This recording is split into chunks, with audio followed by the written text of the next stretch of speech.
Hello, folks, and welcome to the Stories section. We offer stories on different topics. If you like our stories, make sure to hit like and subscribe buttons, and don't forget to press the bell icon to get the stories as soon as we post them. Help us grow so we can upload more stories. Now, without further ado, let's get right into today's story.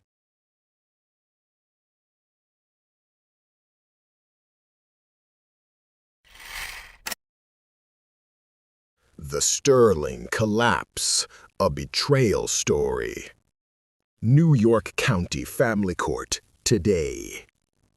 The air in the New York County Family Court today is sterile, smelling of old paper and anxiety.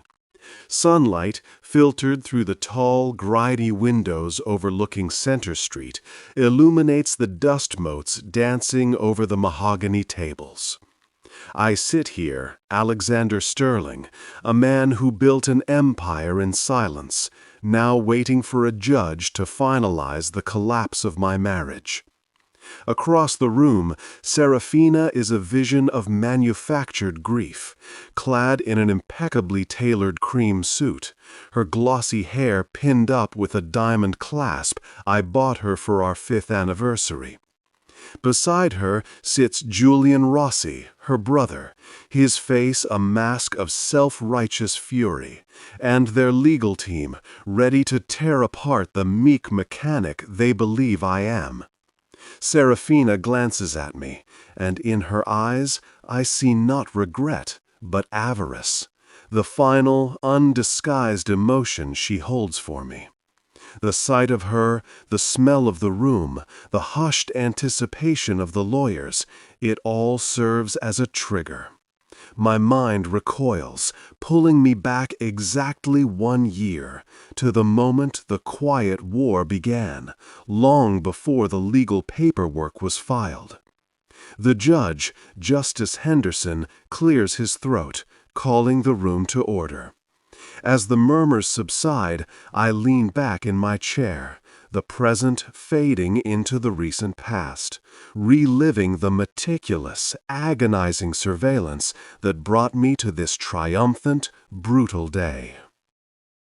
The Cracks, 1 year ago. My name is Alexander Sterling, but everyone calls me Xander. For the last decade, I've been known to the world, and especially to Serafina and her family, as a quiet, almost boring man who runs a modest mechanic shop downtown, a small business that doubles as a hobby. What they don't know is that the shop, Sterling Auto, is merely a front.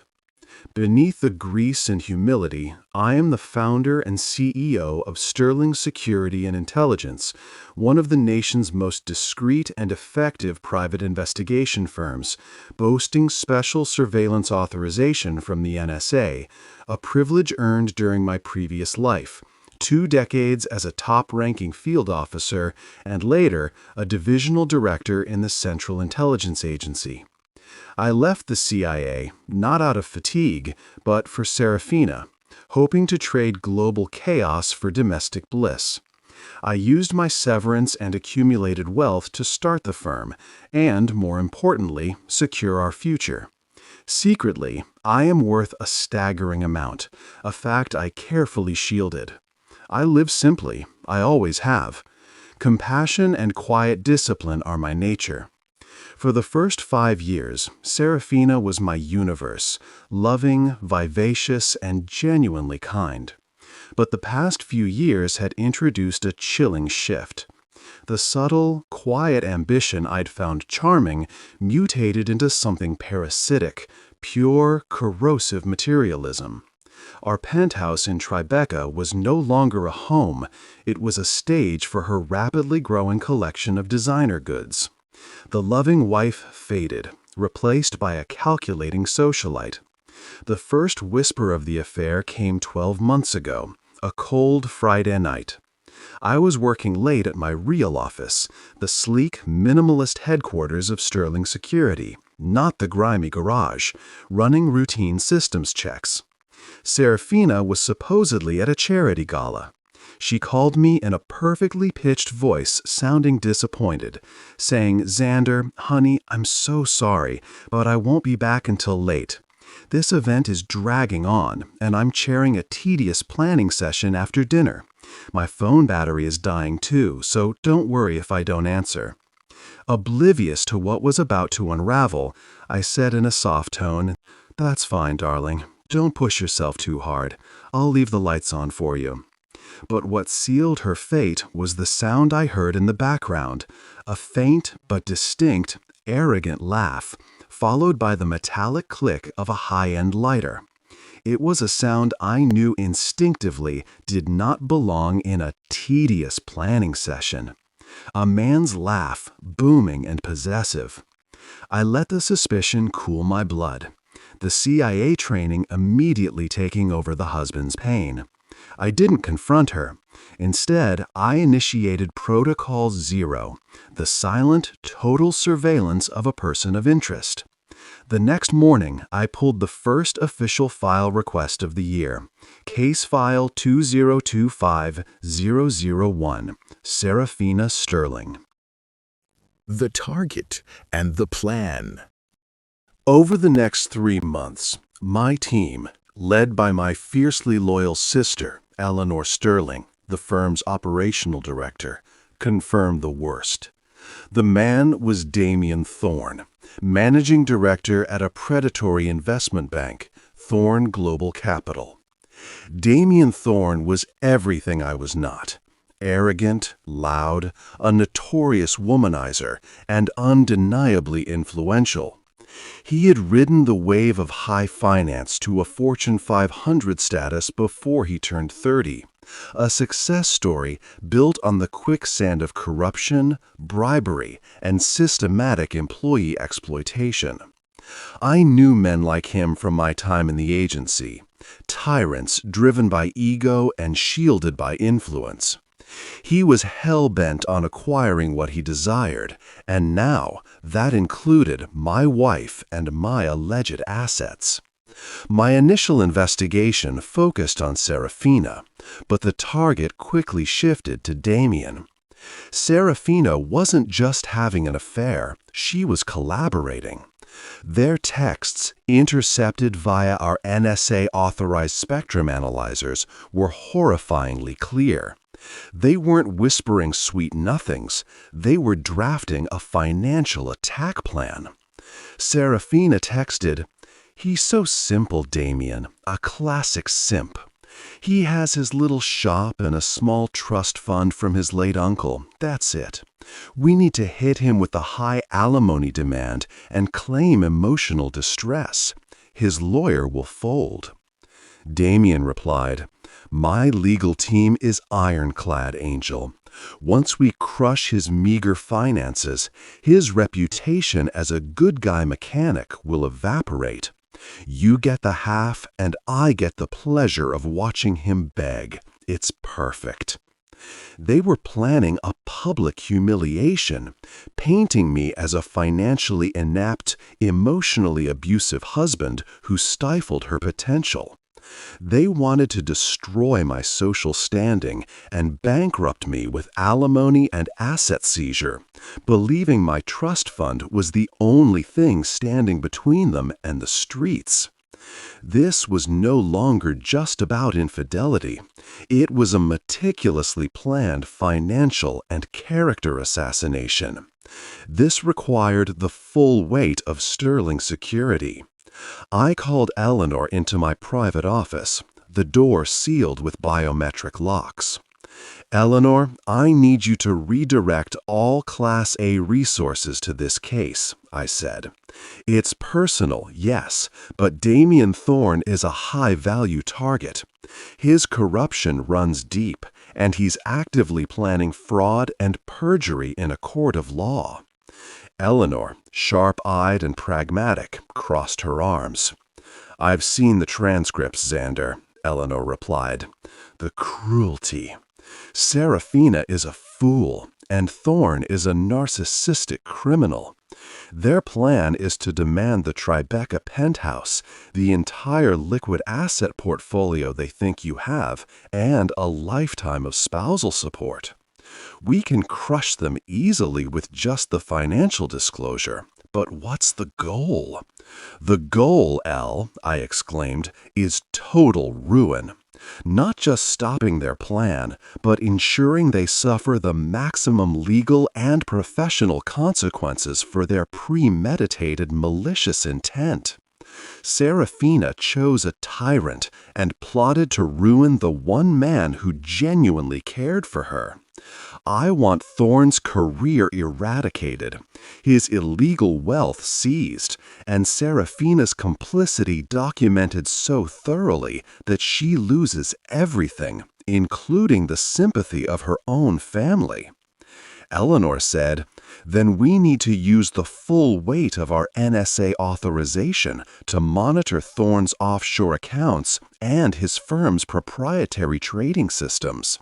His corruption is likely tied to market manipulation, not just bribery. You're asking for a complete deep dive." "Exactly," I said. "I want every single illegal transaction, every bribed official, and every blackmailed associate ready for simultaneous delivery to the SEC, the FBI, and, most importantly, Justice Henderson." Over the next 8 months, we built the case file. While Serafina was busy showing off the lavish gifts Damien showered her with, a visible display that fueled her brother Julian's contempt for my frugality, I was consolidating my true holdings. The PI firm was thriving, and the passive income from my genuine investments, not the mythical trust fund, continued to balloon. The financial secret was solid. Alexander Sterling is one of the wealthiest private citizens in the state of New York. The Public Betrayal. The betrayal became public 3 months ago.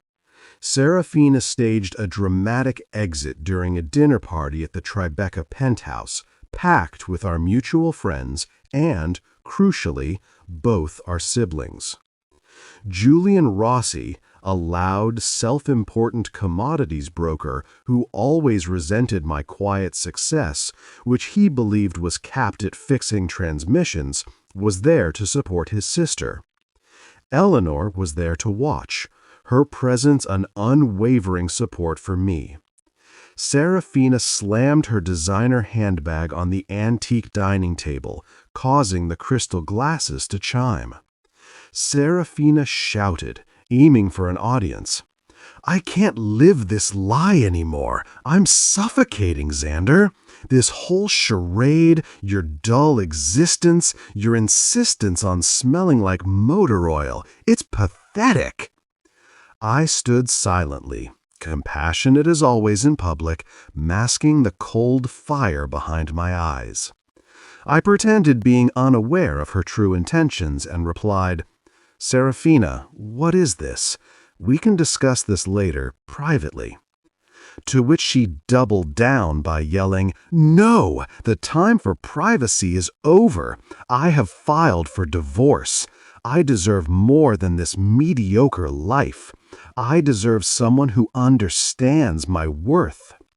She gestured dramatically towards Damien, who stepped out from the balcony, a smug smirk plastered on his face, wearing a 6-figure bespoke suit, saying in his loud, arrogant voice, "That, my dear Xander, would be me. Serafina is coming with me. She'll have the life she deserves, not the poverty you promised her." Julian immediately jumped to her side, wrapping an arm around her shoulder. And I can't express in words how excited he was when he said, "Finally, Serafina! I told you years ago Xander was dragging you down. Look at Damien. That's a man of substance. You deserve better than a grease monkey and his cheap trust fund." The room erupted. Our friends were horrified. But Eleanor, standing by the fireplace, merely took a sip of her Cabernet, her eyes fixed on Damien with the terrifying intensity of a predator assessing prey. She said, "Julian, you should choose your words carefully. You have no idea what you're wading into." Julian replied, almost taunting her, "Oh, Eleanor, the silent partner in the garage? Don't make me laugh. You Sterlings are all the same, quietly miserable and desperately holding on to nothing." Serafina hissed at me. "You will pay for holding me hostage in this miserable life, Xander. We will take everything." Damien put his hand on the back of Serafina's neck, possessively. "Go on, Xander," he said. "Try to fight it. You're way out of your league.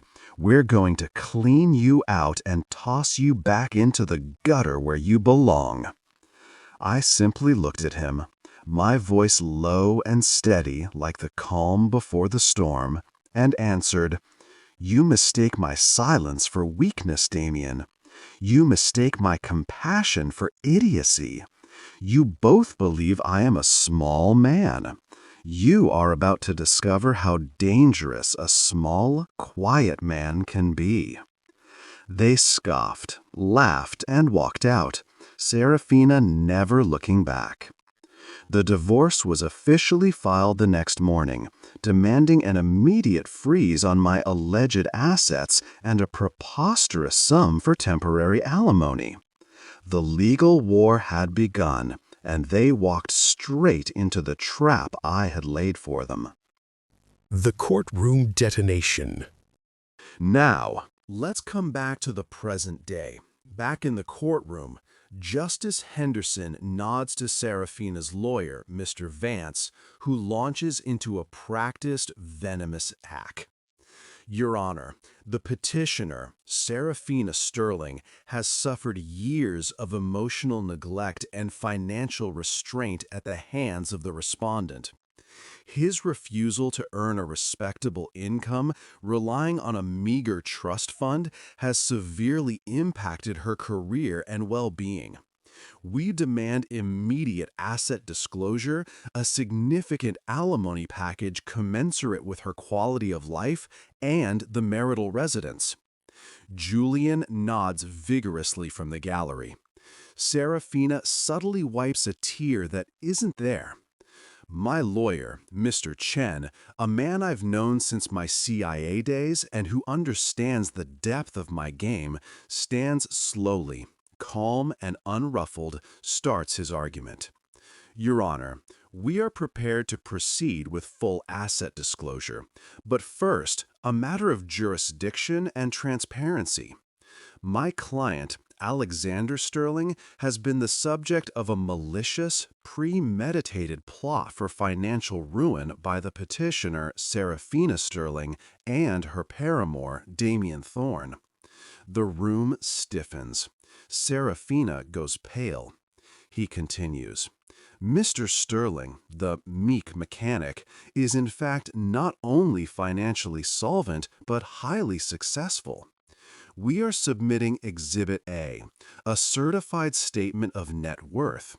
You will note, Your Honor, that this valuation significantly exceeds the total claimed liquid assets of Damien Thorne.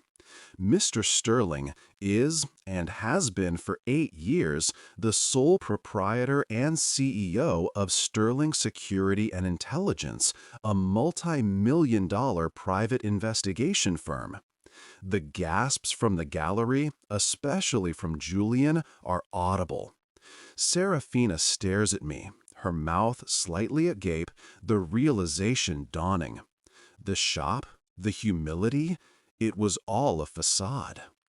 Justice Henderson, after striking his gavel twice, says, "Mr. Chen, this is a significant deviation from the petitioner's claim.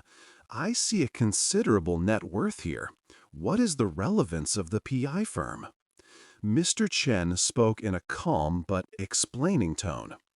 "Its relevance, Your Honor, is its primary function in this case.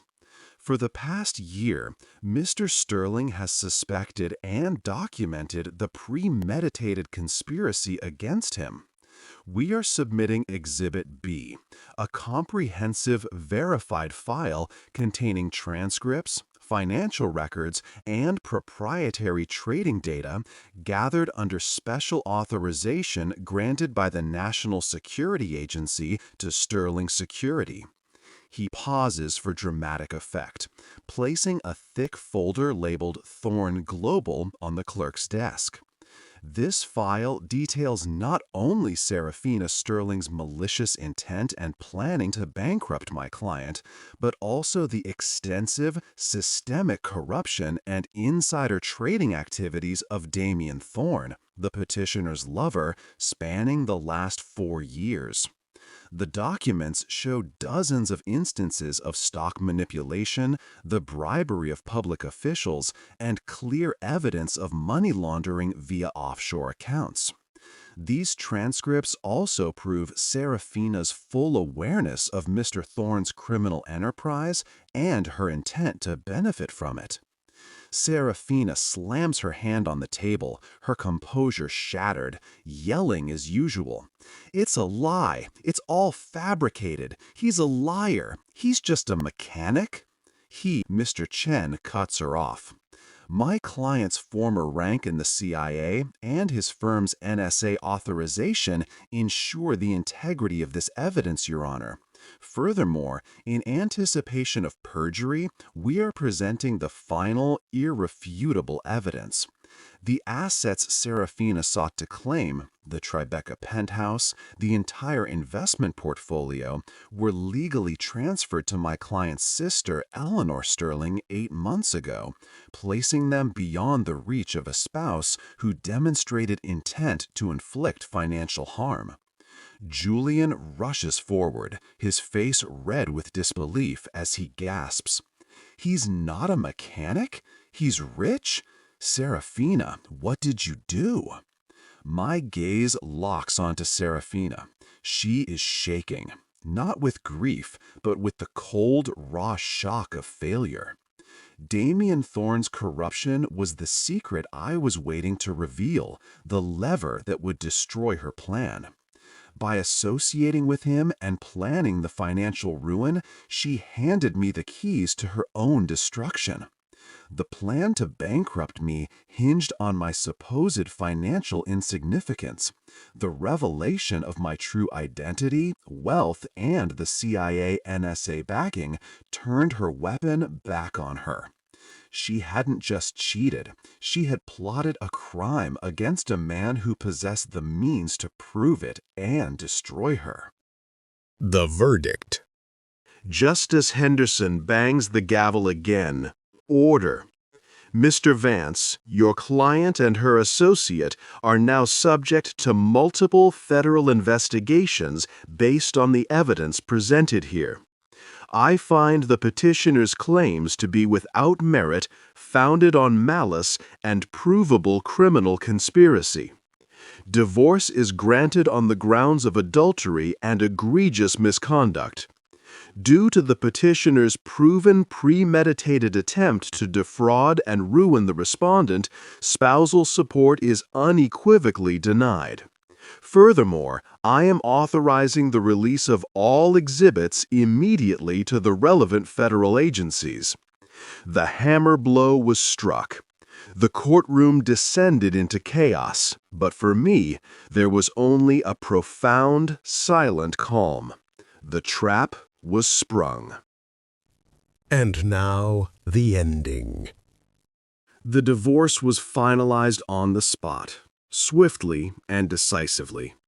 Serafina's plan, which should have left me financially and emotionally crippled, instead dissolved into a legal nightmare for her and a complete annihilation for Damien Thorne. My sister Eleanor, meeting my eyes from the gallery, offered the small, knowing smile. Julian Rossi stood frozen, realizing he had just publicly championed his sister's pursuit of a criminal. The final image I hold of Serafina from that day is of her being escorted out of the courtroom, not by Damien, but by two agents in sharp suits who had materialized during the ruling. Her frantic, desperate look at me, a plea for compassion I could no longer give, was the sweetest victory. For Damien Thorne, the fallout was immediate and catastrophic. The detailed evidence provided by Sterling's security and intelligence led to simultaneous raids on Thorne Global and his personal residences. His corruption was so pervasive that the subsequent investigations led to dozens of arrests and the collapse of his firm. Facing multiple charges of insider trading, market manipulation, and obstruction of justice, Damien Thorne is now incarcerated in a high-security federal facility, his Fortune 500 legacy reduced to a footnote in criminal history. His assets, secured illegally, were frozen and seized by the government.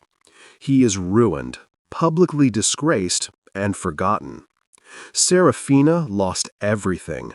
The alimony was denied. The premeditated nature of her plot ensured that she was cut off from any community property. Her family, once supporters, recoiled when the full extent of her complicity and Thorne's criminality was revealed. She was implicated in minor fraud related to the conspiracy, but avoided jail time by cooperating against Thorne. She attempted to re-establish a luxurious lifestyle by selling her remaining assets, but her name is mud in the circles she once coveted. Without the safety net of my quiet wealth or the criminal wealth of her lover, the materialistic Serafina now works 3 low-paying jobs just to afford a small apartment in a nondescript part of Queens. Her fashionable facade crumbled, replaced by the grim reality of a life built on deceit. I returned to my life, untouched and richer in every sense. Sterling's security and intelligence earned a massive, quiet victory and several lucrative new contracts from the agencies impressed by our efficiency. I still keep the mechanic shop open. It's genuine therapy for me, a place to be Xander, the quiet man who fixes things. My compassion remains, but it is now guarded by a steely resolve. I learned that silence and patience can be the most potent weapons. I finally have the peace I sought, free from pretense and betrayal, secured by my own secret strength. The quiet life, the truly peaceful one, is now mine to keep.